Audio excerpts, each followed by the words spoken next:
decided to bring my faux fur that I got from Neiman Marcus, that Stevie got for me from Neiman Marcus. This is my fur from Neiman Marcus. Shout out to Miss Joseline Hernandez.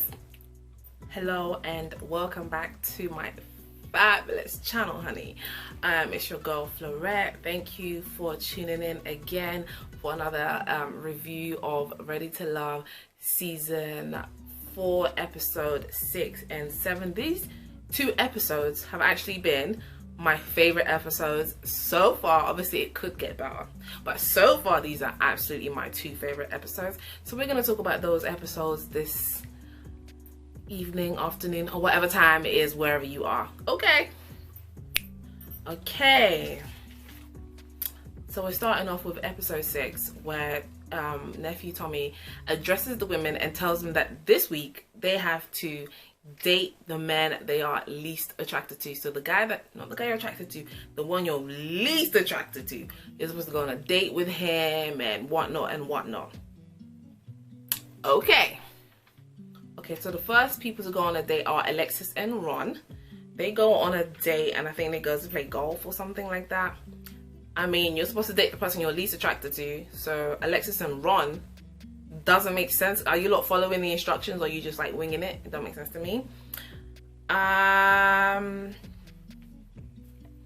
Alexis says, you know, AJ was her #1 and, you know, she's trying to explore her options and whatnot. I always thought Jason was her #1 because she was lusting for that brother. She was lusting for Jason, honey. I mean, why? I don't know, but she was lusting for him. She was out there in her little outfit. You already know, Alexis fly, because I brings the fly. She was out there in her little riffles and ruffles and whatnot. You know, I like Alexis' confidence. I like her confidence. Like, if you're gonna be doing something, you give her 100%, and Alexis gives it 100%. I give that to her. So they are there talking and flirting, and Alexis knows how to flirt. She really knows how to like give it to a man and flirt with him and make him feel like he's #1, he's the only guy in the world and whatnot. She's very, very, very, very good at that, and I give it to her. So they're over there flirting, playing golf, and she's acting like she never played little crazy golf before. I'm like, sis, stop it. One of the things that I got from their conversation was that Ron, to me, he comes across a little bit goofy. Like, there was something very goofy about that whole scene of their date that I was just like, you ain't giving it to me what you're supposed to have gave. And they keep talking about this whole #1. I'm your #1. I just want to know I'm your #1. And what Ron has actually done is put all his eggs in Alexis's basket, which is not going to work out well for him in the future, because Alexis has, you know, she's still got her eyes on Jason, even though she got her eyes on AJ, okay, and she's got her eyes on Ron. She spread herself out there, while Ron has put his eggs all in Alexis's basket, which means if he ever ends up at the bottom, he will have to hope that Alexis will save him, which I don't see that happening. But anyways, they, you know, talking about #1 again, another kind of boring day. I was not here for it. I'm not gonna lie, I was not here for that date. And I was not here for Alexis's outfit either, okay?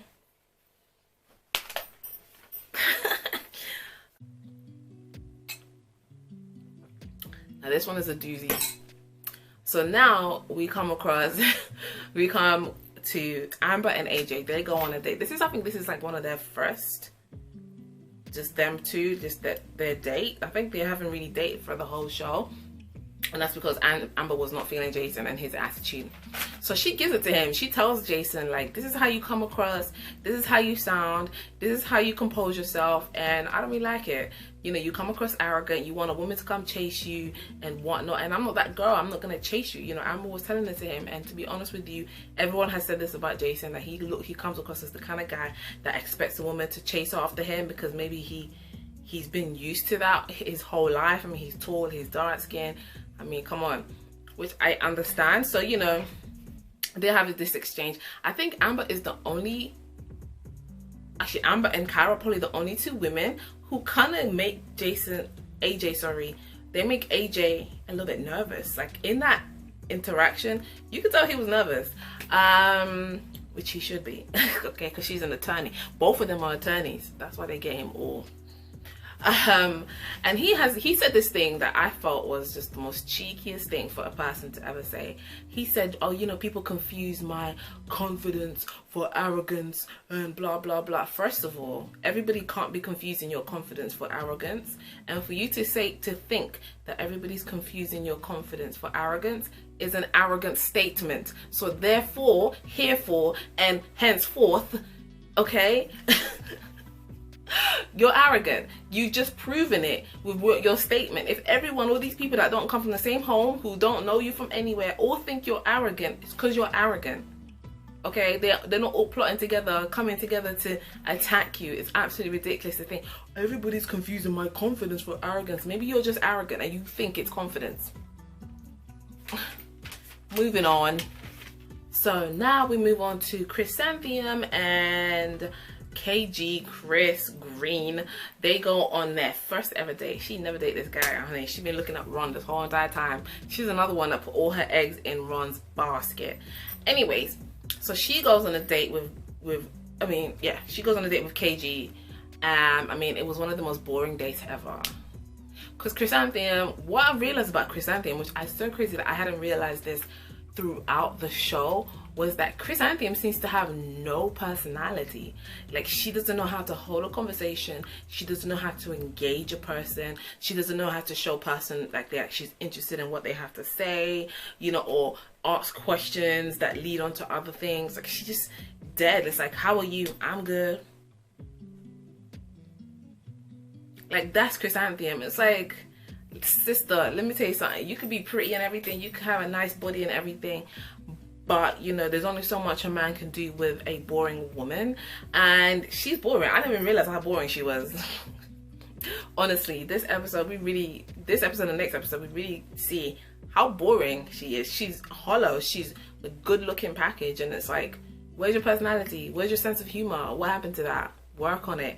Anyway, so they go on this date, boring date as always, as most of KG's dates are. No shade, but shade. So they sit there and they start trauma bonding, honey. Ugh. KG only knows how to bond with a woman through trauma. Oh, your dad left you, my dad left me, I grew up with no dad. My dad went to the store in 1979, he hasn't come back. It's like, oh my god, can we bond on something else? Like, you keep bonding on the fact that you both don't know your fathers and your father's dead and this, that and the third. It's like, I'm tired.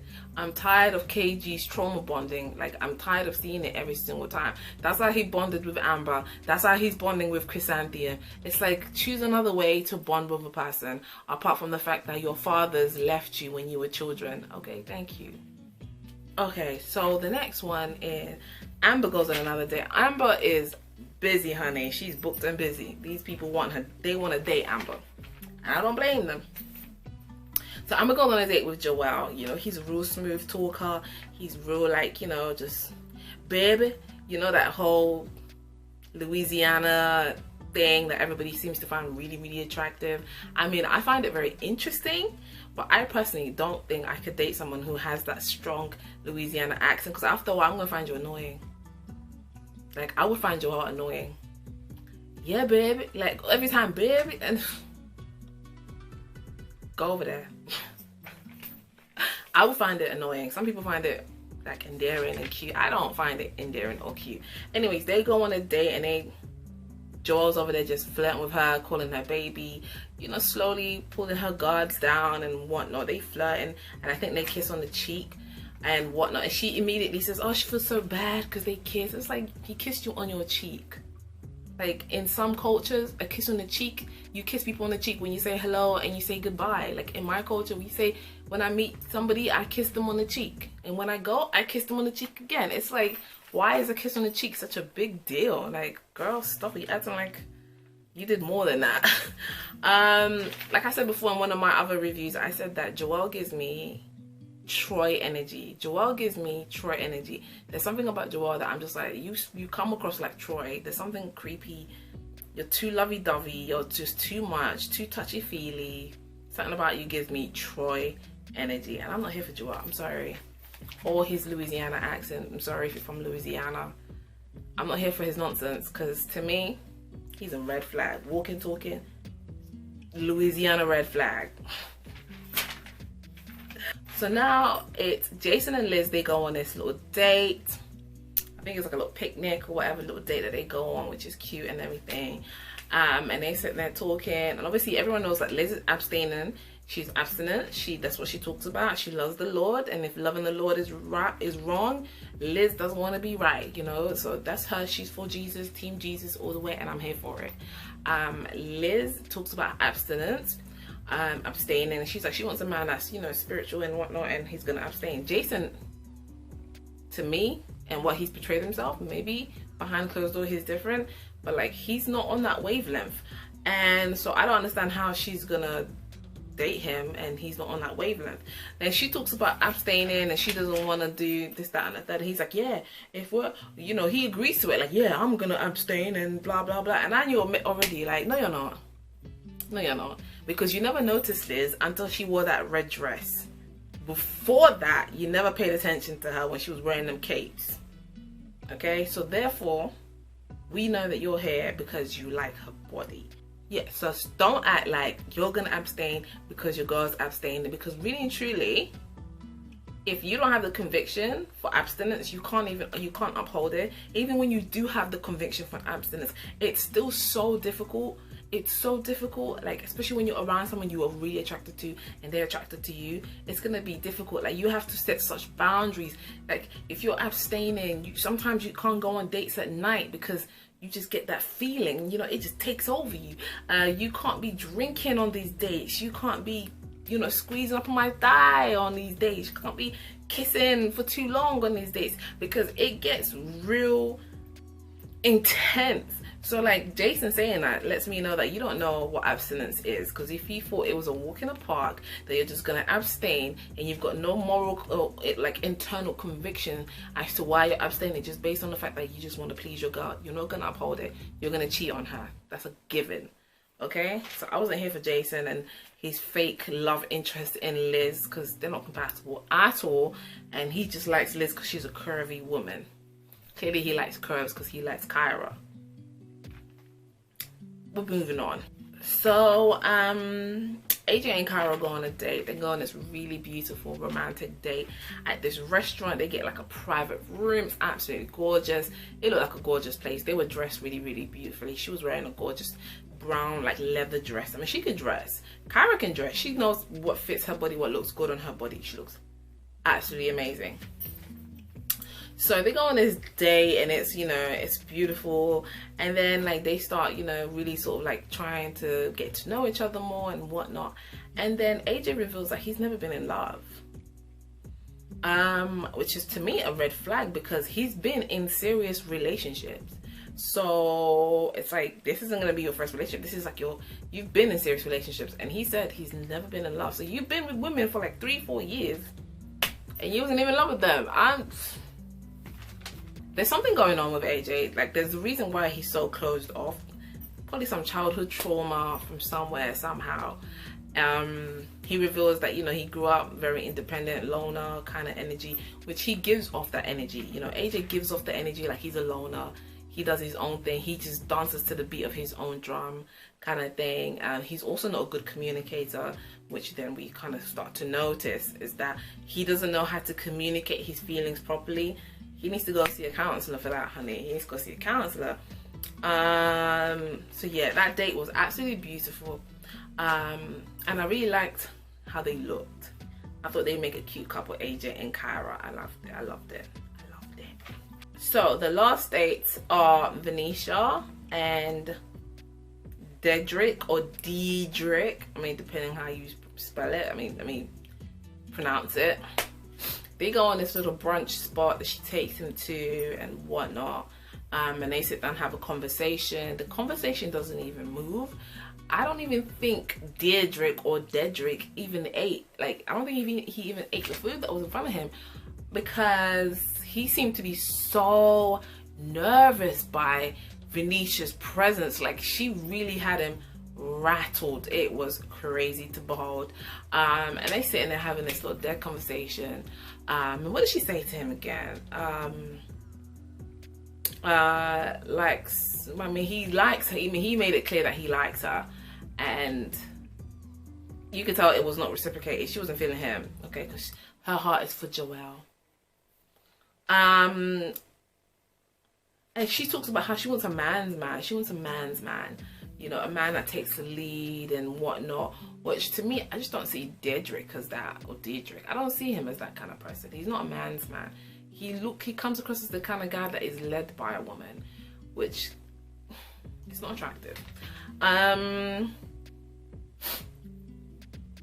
So they start talking about what is a man, and you know, and he's there like, some women want a man who pays all the bills and cooks and cleans and da da da da, you know, and he gives this sort of exaggerated example of what some women want. And you know, usually when people do that, they give you an exaggerated example so they can, if they bring it back, you know, oh, but oh, you don't want that. Oh no, I don't want that. So, because he's not gonna do all of that anyways. We already know. How am I trying to say this?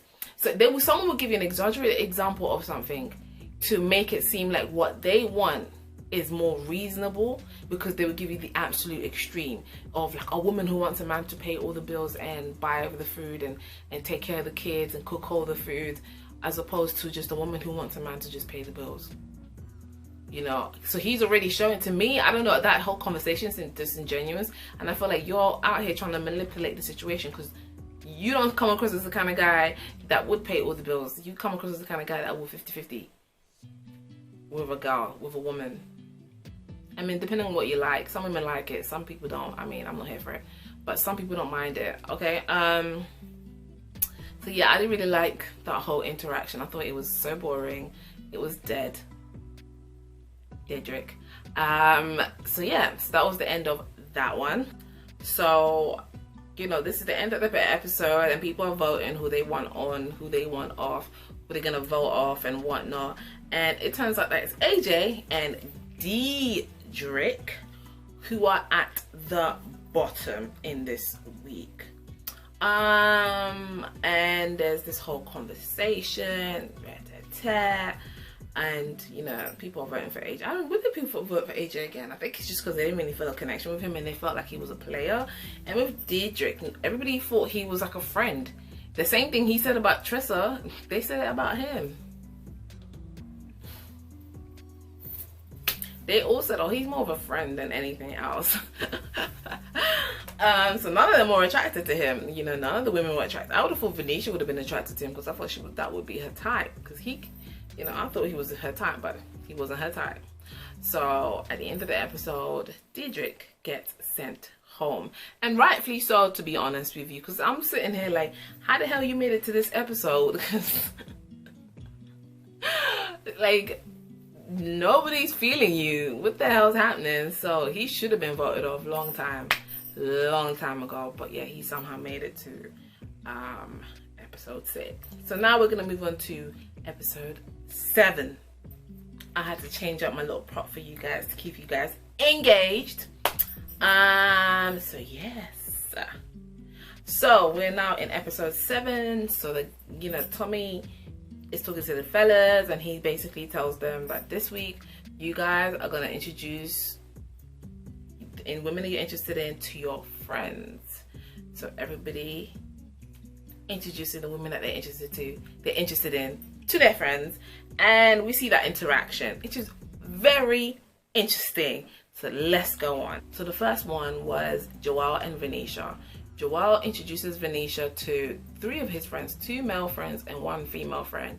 And that's, you know, she goes to his house for dinner, and she meets his friends.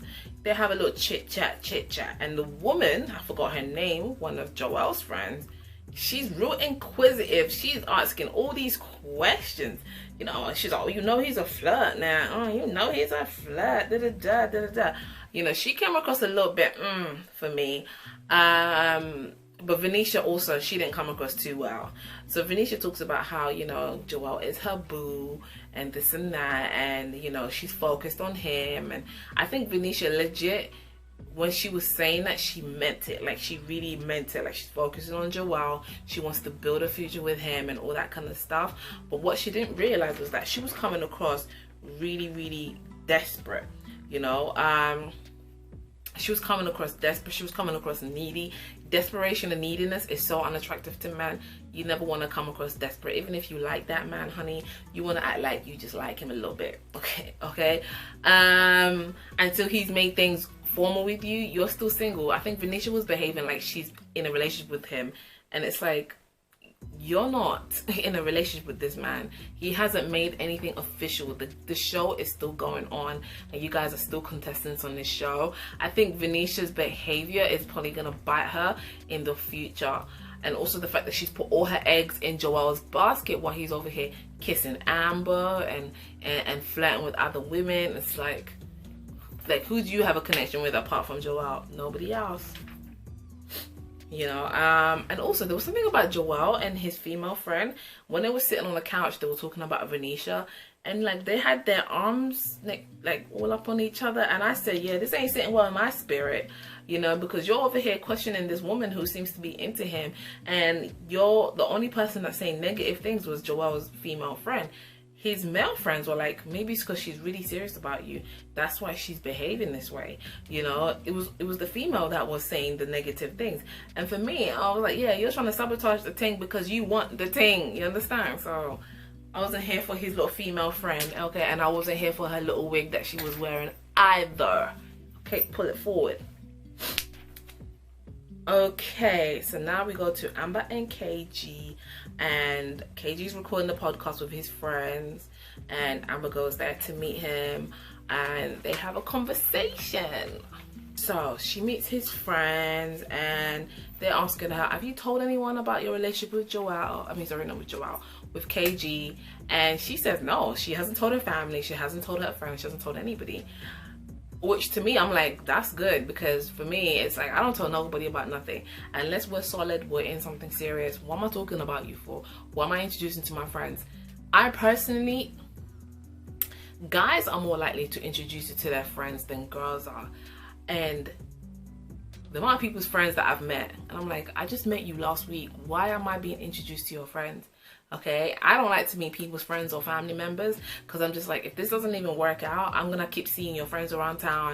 I'm gonna see them in the supermarket, and then there's gonna be this awkward interaction where I have to say hello, or maybe pretend I didn't see you, pretend I don't remember. Like, I don't want to do all of that. It takes so much effort.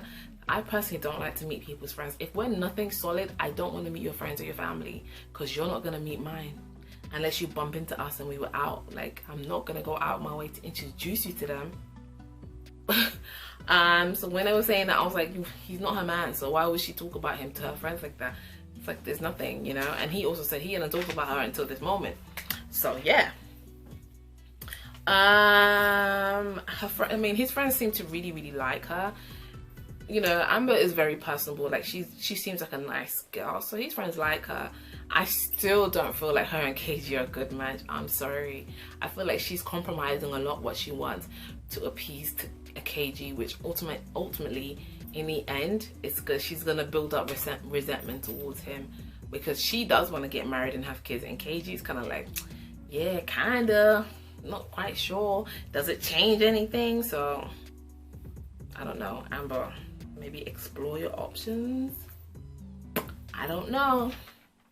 So now it's Jason, and he takes Liz and Kyra to meet two of his friends, girl and a guy. Where they go play like golf and whatnot, and you know, Liz was over there like, oh Jason, can you come help me? You know, her little southern accent and everything. She's so sweet, bless her. I like Liz, I like her a lot. So they're there. I mean, she didn't even tell the two women that, yeah, there's gonna be another person there. Like, he thinks he's the play. He thinks he's Hugh Hefner. He thinks he's got two women fighting for him, and he thinks he's the guy in town. He's the new Ron. So they're over there talking and whatnot, and you know, Liz talks about how she wants a man who's a spiritual leader, because for the most part, like, in the Christian home, the woman is the spiritual leader. It would be good for the man to be a spiritual leader. And she talks about how Jason was interpreting the book of Daniel to her. And I'm like, I wasn't here for that, because they're not compatible. I'm sorry. So Kyra also talks about how the kind of man that she wants a man who's a leader and whatnot, which also is something I don't see Jason being.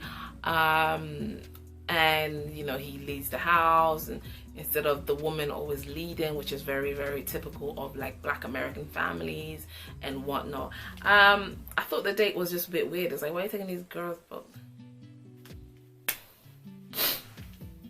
But in the end, his friends really preferred Kyra for him than Liz, because they felt like she's too stiff for him. They're not compatible. But then I also think him and Kyra aren't compatible either. So I don't know what Jason's gonna do. Okay, the next people to go on a date are AJ and Kyra. They go and play volleyball with two of AJ's friends. They seem to really hit it off, and they have really good chemistry, and their friends kind of pick up on that as well. And the fact that there's a lack of communication between the two of them also they pick up on, which is not good. Yeah, I thought the cute date was, I mean, AJ knows how to, you know, he knows how to take a girl out on a date now. I do feel like they're very compatible. I think they look quite cute together, except that AJ does need some type of therapy, counseling to deal with whatever trauma he has that causes him to shut down communication. But his friends tend to they liked her, you know, they liked her. They thought she was fun, and you know, she was sweet, she was a good looking girl, which is all those things. I mean, Kyra is all those things. This next one. Ron takes Alexis and Chrysanthemum on a date with his two friends, a female and a male. They go out to like a club or is it club or bar or something that they go out to, and it seemed quite fun. And he was there, he was enjoying the fact that he had these two women, good looking women, pining for him, wanting him, you know, like, oh my gosh, Ron, dance with me kind of thing. You know, of course, Chrysanthemum came across like just stiff and cold, because she did not know how to hold a conversation with his friends, and they would ask her questions, she would just answer the question. And then in her confessional, she was like, what is this, an interview? It's like, girl, they're trying to get to know you, so how about you reciprocate by asking a question back, forming a dialogue. It's like, how are we teaching you how to have a conversation? I don't want to say, but at 40, like, you should know this by now. You've been here for a while now. So, I mean, that whole date was a bit weird, and the Chrysanthemum really made herself look silly. You know, she was coming across so standoffish, and it was like, why? Anyways, Alexis was blending in with his friends, and she was holding conversation and chit-chat. And I don't know if it's because she works in, like, television, but she knows how to speak to people and really get them to engage. So that's that. I think Ron really liked that whole attention he was getting from the two girls. I mean, his friends said they prefer Alexis to Chrysanthemum, because Chrysanthemum was giving off dead vibes, as always, and just like no personality. But personally for me as well, Alexis was coming across hella fake. You know, she had an answer, a perfect answer for every question. And to me, you know, you can't have an answer for every question, because some questions you don't have an answer to. And to me, that just comes across very fake and deceitful. And because Alexis works in television, she knows how to navigate difficult questions and knows how to say this instead of this. And you know, oh, so how do you feel about Ron traveling and blah blah blah? Oh, you know, I mean, I prefer to have more of a schedule, but then I also have a village that I trust with my son. And it's like, you got the perfect answer for absolutely everything. There's no way you're gonna be up and leaving to go Cancun and to go, I don't know, New York and Paris and whatnot at the drop of a hat just because Ron said so. And then your son's not, you can't take your son to baseball and basketball. I just don't see that happening with Alexis. She was saying that to appease him, but I don't think she means it. That's just my opinion. Now, this next one. Put my glasses on for this. David and Liz, they go on a little date. I mean, he introduces her to his friends and whatnot. You know, they're sitting there talking, and it comes to light that David is holding a grudge against Liz because she and Jason kissed, which I felt like it was more Jason coming onto her, trying to kiss her, to form this connection that wasn't there, because that kiss looked so forced, both on the carousel, both when she was getting home. It was just like, you know, it was just,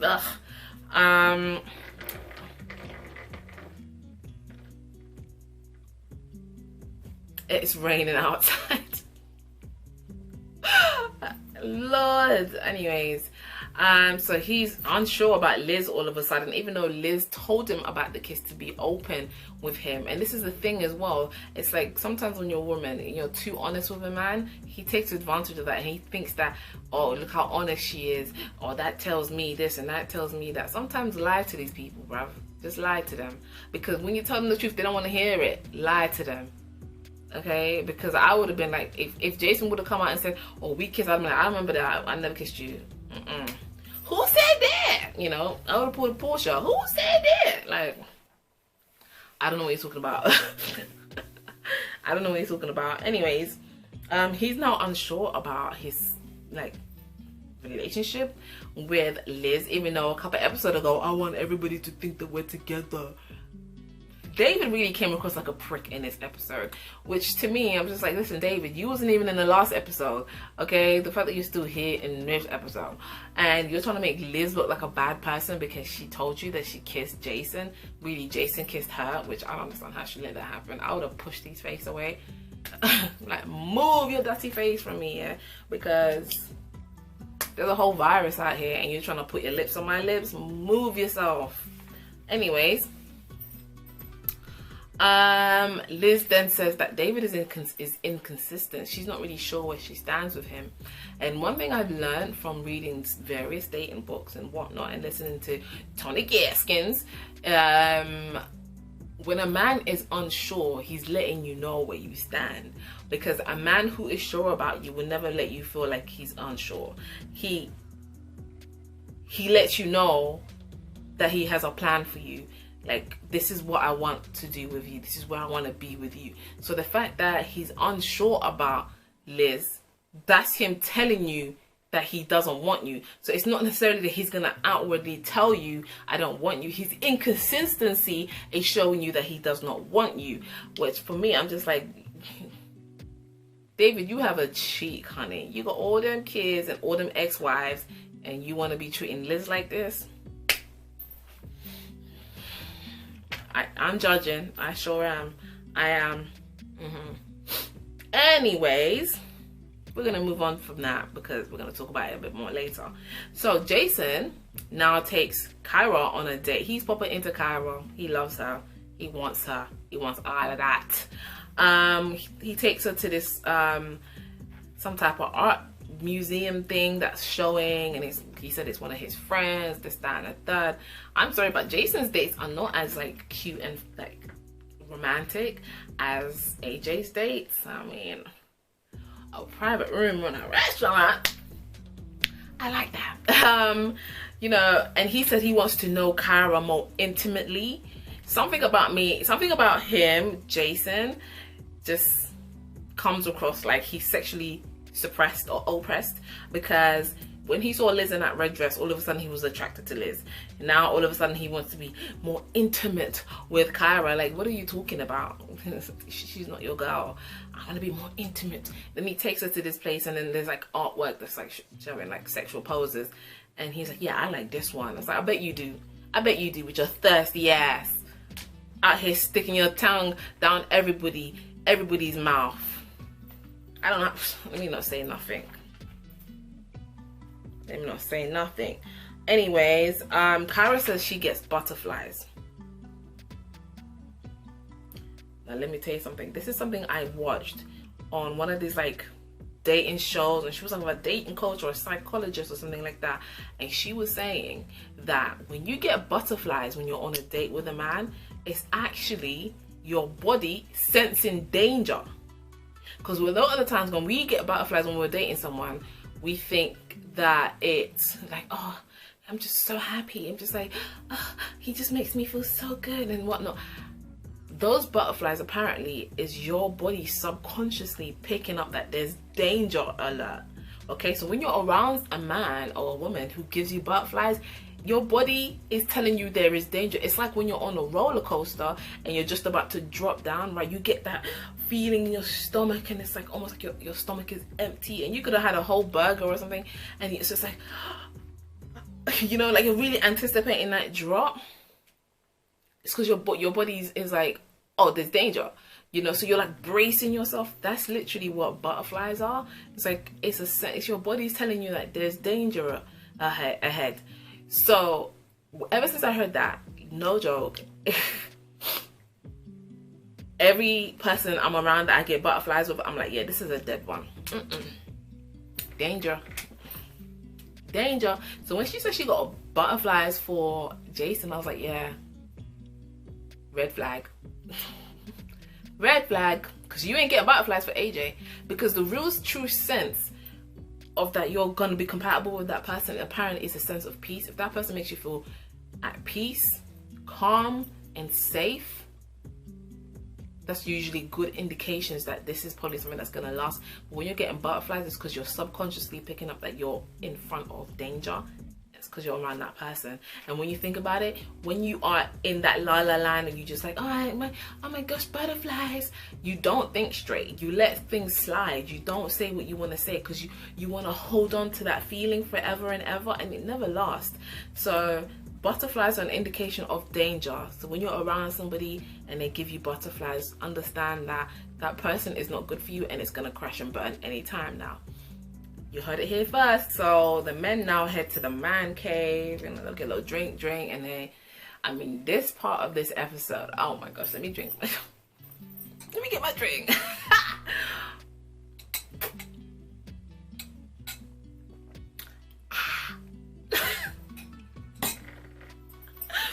So this part of this of this episode, Joelle tells the man about Venetia's behavior. Basically, she's a bit clingy and it's just like, it's annoying him.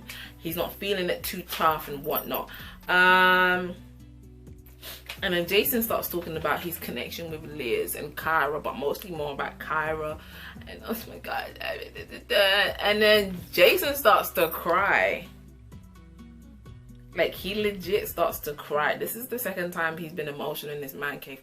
The first time was when he was talking about how Joelle helped him move house and whatnot. And now he's crying. You know, he didn't cry the first time. He was a bit emotional. But now he's crying because apparently he got some encouraging words from Kyra or Liz.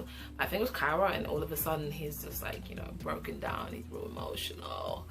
He's real emotional out here. I know some people are going to be like, oh, that's so beautiful for him to, you know, show his emotions. I think it's great for a man to show his emotion when it's appropriate. When it's appropriate. And there are times where it's appropriate. Because as a man, if you always cry, women don't respect that. You're out here being a bitch. Women don't respect that. You're out here breaking down in tears because of a sunset or sunrise or...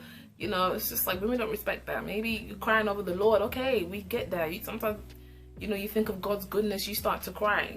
You know, someone died. I get it. You worked really hard to achieve something. You don't get it. Sometimes a little tear will fall down your cheek. I get it. But you over here crying about that. What that showed me was that Jason needs therapy. Because it seems as though he's never heard encouraging words as a child growing up. And I'm not trying to psychoanalyze him, but I am. So for you to be an adult and someone give you some encouraging words and it hit you to that extent that you're crying, it means you've never heard this growing up. Which means you need to go deal with your problems. Okay, go see a therapist. Go see a therapist. Okay, because that's an issue right there.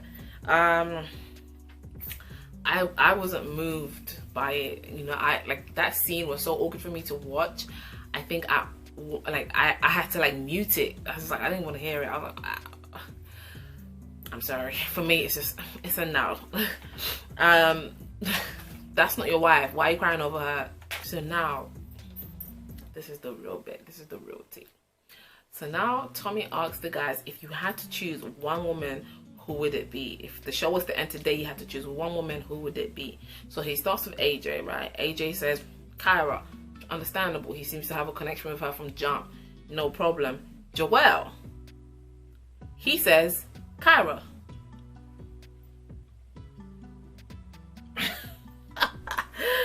Joel says he basically says that he would choose Kyra just to basically spite Venetia, because even nephew Tommy said, we've never heard you talk about Kyra, so why would you choose Kyra?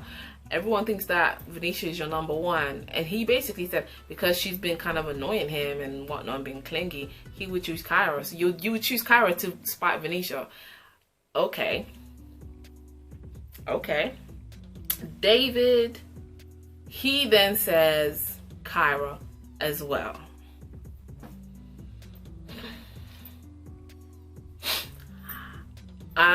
Even though on the show we didn't see Kyra and David go on a date, I did watch this episode of Kyra and Amber talking, and Kyra said that her and David did go on a date on the show, but it just was never aired.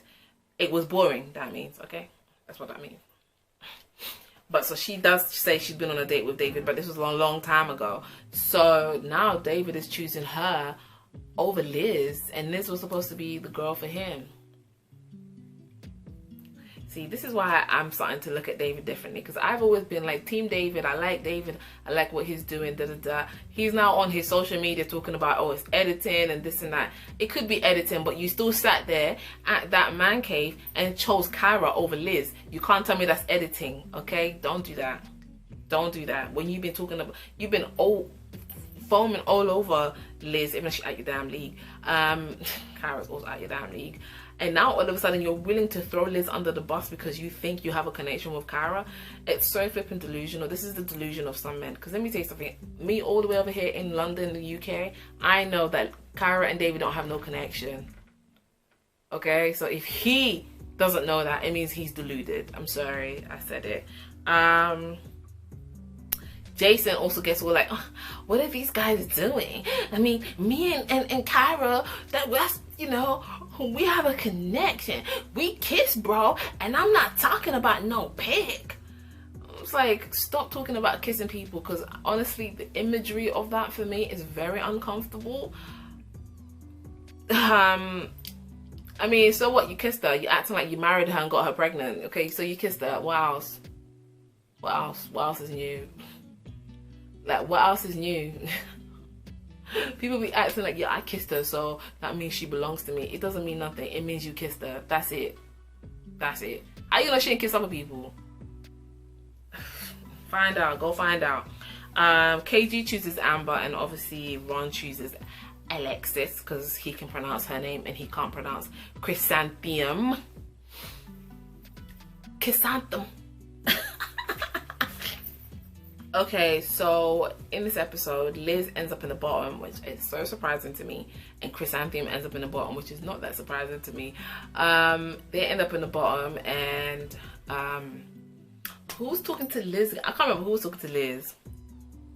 Ron was talking to Liz and basically, you know, tells him all this, that, and the third. They go around in circles, and then tells him, okay, you know what, you are ready to love and whatnot. And you could tell that Liz is really taken back by that, because she knows that for her to be at the bottom, that means David didn't save her.